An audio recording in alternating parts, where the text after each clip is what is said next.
అన్న ఆగు. చెప్పక్క. ఎట్లిస్తాను చేపలు? నేనా?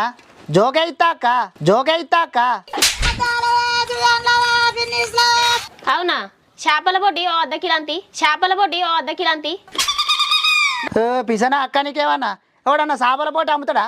తెలివి అడుగుతున్నావా, తెలియలేక అడుగుతున్నావా? అయ్యో చేపల పొడి అమ్ముతలేవా తమ్మి? గట్ల అయితే తలకేను కాలు జోగు మరి, తలకేను కాలు జోగు మరి. సరే తలుచుకుంటూ చచ్చిపోవాలనిపిస్తుంది సరే, బతుకు బతకదు ఎందుకు దేవుడా. అక్క, కొంటావా కొనవా? నీకేం కావాలన్నా చెప్పవు. నీ ఇంకా చేపలు తలకాయ కాళ్ళు ఉంటాయి ఎక్కడన్నా? తెలివి అడుగుతున్నావా? బుద్ధి లేని మాటలు మాట్లాడుతున్నావు అంత పిసా పిసా. ఏంద్రా దిక్కువల వాడుకో, ఇలా చేపలు అమ్ముకుంటాడు గిట్నేనారా మాట్లాడేది? ఎట్లా పడితే అట్నే మాట్లాడుతున్నావు? చేపల గిరాయికి వచ్చింది పోగొట్టుకుంటారా ఎవడన్నా? సరే కానీ 4 పూలు బొక్కలు కొట్టు మరి, 4 పూలు బొక్కలు కొట్టు మరి. ఇగో నువ్వు కొంట అని లాకుండా లేదు. గీ సోది ఎందుకు చెప్తాను? నువ్వు నాకు అప్పంచాలి. అక్కడ గిరాకి పోతుంది. పట్టపాటిలో వాళ్ళు ఉండరని నేను వస్తానే మంచిగా నువ్వు ఎటు పడతాడో మాట్లాడుతాను.